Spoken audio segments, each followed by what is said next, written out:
Super Mario Bowser's Fury. I have been playing the game for, it took me about 5 hours in total to finish the game. If I look at my Switch right now, nah, kidding, it was like 4 hours, but I had just got done finishing the game and I kind of just wanted to share my thoughts about it, about the whole experience, really.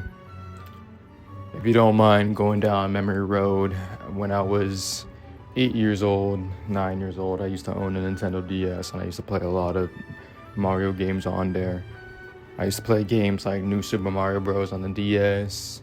Later on, I'd play games like New Super Mario Bros. On the Wii as well. I'd play Mario Bros. 2, 3D Land. Just a lot of the 2D and some 3D Marios that I would play, of course, with Odyssey being my favorite one.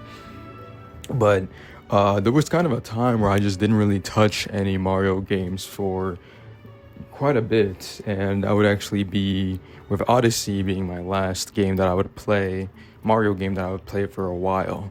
And so going into Super Mario 3D World Bowser's Fury was actually the first time in, I would say, 5 years that I had touched a Mario game. And it was fun, really. The game is just so much fun. So to kind of get you guys up to speed on what Super Mario 3D World and Bowser's Fury is, Bowser's Fury is a DLC of Super Mario 3D World that was re-released on this Nintendo Switch. Initially, Super Mario 3D World was a Wii U game that got ported over to Nintendo Switch, but during the Super Mario 35th anniversary, they had actually ported over Super Mario 3D World with Bowser's Fury, and Bowser's Fury became its kind of like own game within the Super Mario 3D World game. It was its own separate like game mode, you could say, and it was fun. The story first starts with Mario just taking a stroll around Mushroom Kingdom until he sees like black ooze coming out, or I guess ink in this way. I think it's more ink. It's like ink ooze, whatever it is, but there's a black ooze on the floor around the Mushroom Kingdom, and so he goes to inspect it, and then he sees an M, right? And with this M, it kind of opens a portal into the Bowser's Fury world, where Bowser is just corrupt with this ooze, a lot bigger than he usually is, and honestly just looks genuinely terrifying. So when you first get into the game, you're pretty much put in that threatening situation with Bowser being all black and just menacing and shooting at you, you know what I mean? And it's not until you get to the first island where Bowser Jr. is just like, hey, you know, my dad, Bowser, you know, consumed too much of this black ooze, and he is pretty much just in a state of rage. I'm not too sure exactly how he came across that ooze, but the ooze essentially is just causing Bowser to be just angry, big, and menacing. And so Mario teams up with Bowser Jr. in order to stop Bowser from this state.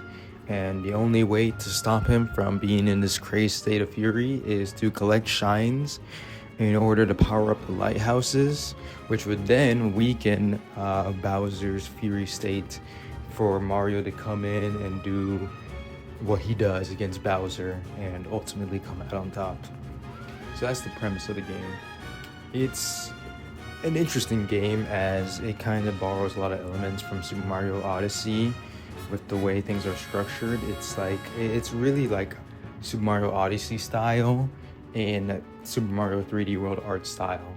The way you go through like different islands, collecting cat shines and everything. The animation is the same whenever you're collecting shines. Mario does that like spin move of like getting the shine the same way he does the star for Super Mario Odyssey. Is one thing I noticed was pretty neat. It's overall just really fun. I think the islands are pretty solid. I think the mini games are fun, not too complicated or anything. It's just really relaxing and really fun to play a Mario game like this again, because I feel as though that A lot of like since like Odyssey, there hasn't really been like a good 3D Mario experience since then. And honestly, having that experience in the form of Bowser's Fury, well, it's not like a full game or anything, it only takes like a few hours to complete. It just was really good for what it's worth. I was someone who's kind of was like looking at Super Mario 3D World and the Bowser's Fury game mode specifically, and I was like, you know, I want to play that one of these days. And I'm so glad I got time to be able to just play it and enjoy it for what it was.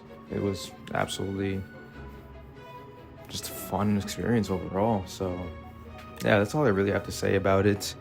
I'm not gonna explain the ending because anyone who is wanting to play it, by any chance, like, you guys can play the game and then see the endings. So I just don't spoil you on this. But yeah, that's pretty much all from me. You guys have a good day. You guys take care. Catch you all in the next video.